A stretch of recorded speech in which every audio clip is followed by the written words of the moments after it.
بميناء سيدي إفني تأسست تعاونية التضامن للصيد البحري التقليدي بتاريخ 17 يوليوز 2012 على يد مجموعة من البحارة وأرباب القوارب.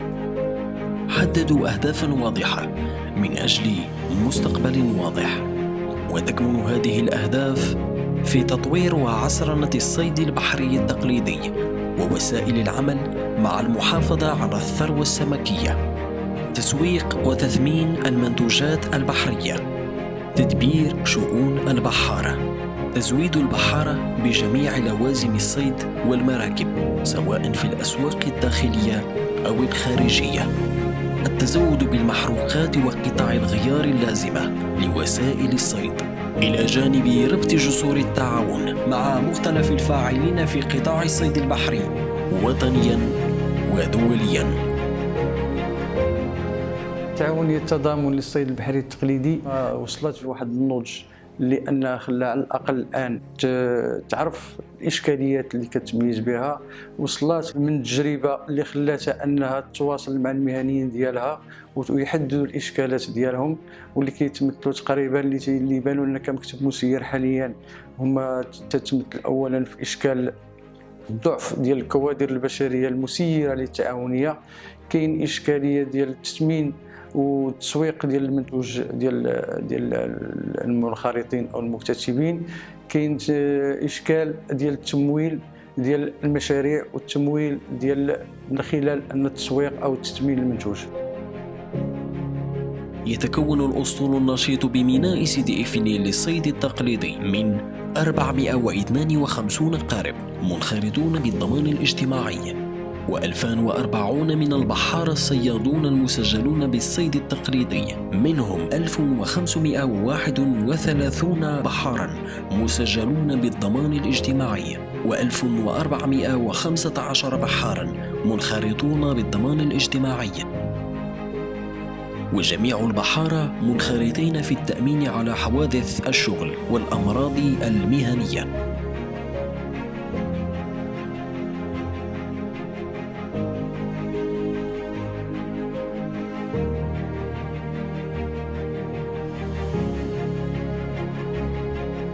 أما مميزات تعاونية التضامن للصيد البحري التقليدي بسيدي إفني فتتجلى في انخراط التعاونية في مخطط تهيئة المصايد من خلال المساهمة في إنشاء محمية بحرية لغاية الصيد والممتدة على طول 40 كيلومتر من منطقة فارك ليك شمالا إلى الجزيرة جنوبا، ودعم التعاونية للمقاربة العلمية والتشاركية لمخططات تهيئة المصايد من خلال احترام الراحة البيولوجية للأسماك السطحية والأخطبوط والقشريات، إلى جانب بعض الأصناف كالقرش والتونة وأبو سيف والكوربين.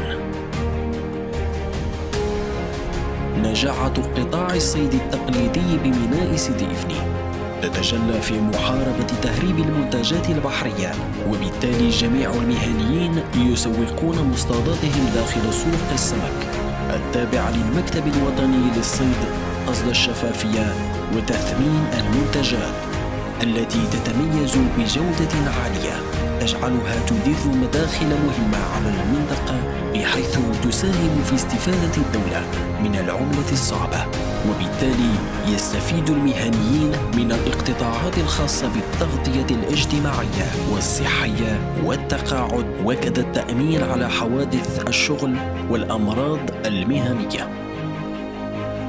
وقد تم توقيع اتفاقية مع المعهد الوطني للبحث العلمي في مجال الصيد البحري قصد إنشاء مختبر للاستشارة في مجال المحافظة على الثروة السمكية والبيئة البحرية. هناك آمال، هناك مبادرة من طرف المكتب المسير، نتمنى أن المهنيين والمنخرطين ينضووا تحت التعاونية لفك مشاكلهم ولطرح مشاكلهم أمام الإدارات والمسؤوليات. أما فيما يخص الأهداف المسطرة من طرف المكتب المسير التعاونية، فهو أولا الاعتناء بالعنصر البشري، وعندما نقول الاعتناء بالعنصر البشري نقول فك مشاكل التي يعاني منها المهنيين فيما يخص النقل، فيما يخص البنية التحتية داخل الميناء. فما زالت المهنيين يعانون من نقص في البنية التحتية، وخاصة ولوج المراكب، الحمولات، يعني الوسائل التي يمكن أن ترفع أسماكهم أو تأخذ أسماكهم من الماء إلى سوق السمك، إضافة إلى تثمين منتوج سوق السمك.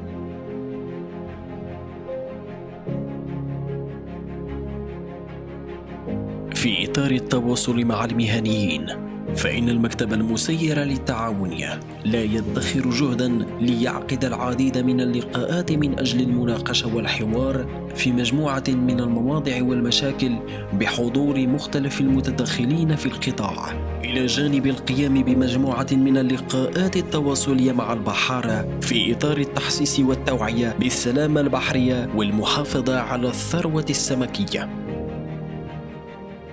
الاستراتيجيه اللي وضعها التعاونيه من هنا للسنوات المقبله واللي غتخليها انها تنجح في التسيير ديال التعاونيه والنجاح ديالها، هو اولا حل المشكل ديال الكوادر البشريه من خلال تكوينات المكتب المسير في التسيير المالي والتسيير الاداري للتعاونيه. كذلك تعبئة وتوعية البحارة المنخرطين أو المكتتبين في التعاونية بأهمية العمل التعاوني وأهمية الاقتصاد التضامني الاجتماعي اللي أصبح يراهن عليه المغرب حاليا، أن تيبان ليه هو الحل تقريبا الحل لجميع المشاكل اللي تترتبط بالفقر والهشاشة. كاين اشكاليه ديال التمويل ديال المشاريع ولا تمويل الانجازات المقبله عليها التعاونيه. كذلك التواصل مع جميع البحاره او المنخرطين في اطار ايام دراسيه، وتواصل معهم في ايام تكوينيه وتوعويه باهميه هذا المجال ديال الاقتصاد التعاوني الاجتماعي التضامني الاجتماعي، باش على الاقل ملي كتكون انسان واعي وعارف الاهداف اللي غادي يوصل لها، تسهل على اي مسير ولا على اي جميع يتحداو جميع العقبات اللي كتصادفهم في هذا المجال هذا. كاين اشكاليه اخرى هو ديال تعبئه كافه المتدخلين في القطاع من اجل مواكبه التعاونيه في جميع المراحل ديالها. ان هنا فين تنبغيو اننا تتعرف كيف ان التعاونيات او في هذا المجال ديال القطاع الصيد التقليدي كينقصنا بزاف في التكوين، كيخصنا المتابعه، كيخصنا الدعم.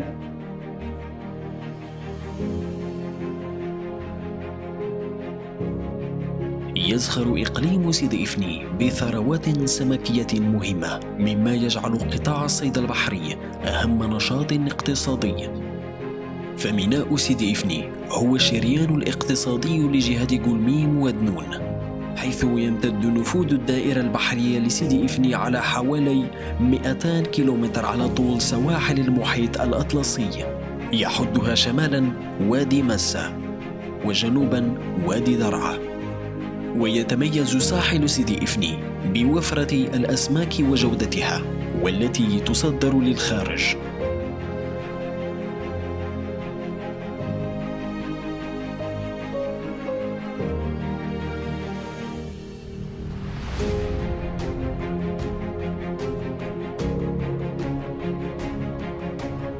أزيد من 27,000 طن انتقل إنتاج الصيد بميناء سيدي إفني في ظرف 4 سنوات، مسجلا معدل زيادة سنوي تقدر ب 18% ما بين سنة 2015 و2018. تطور في كم الإنتاج وقيمته المالية التي ناهزت 143 مليون درهم سنة 2018، مسجلة بذلك ارتفاع 27% مقارنة بسنة 2017. ومتى تطور الإنتاج ارتفعت الأرقام المتعلقة بالتصدير، حصيلة مشجعة يعزوها مهنيو القطاع إلى الالتزام بما جاءت به استراتيجية اليوتس الموجهة لتنمية قطاع الصيد البحري والرقي بالمنتجات البحرية، والتي أطلقت بتعليمات ملكية سنة 2009. فهذه الاستراتيجية مكنت من أن يقوم قطاع الصيد البحري التقليدي بدور هام في النسيج الاقتصادي الوطني. مكنت كذلك بمنح ميناء سيدي إفني الريادة على الصعيد الوطني بخصوص ارتفاع نسبة النمو على صعيد الإنتاج ورقم المعاملات، وكذا المحافظة على الثروة السمكية والبيئة البحرية.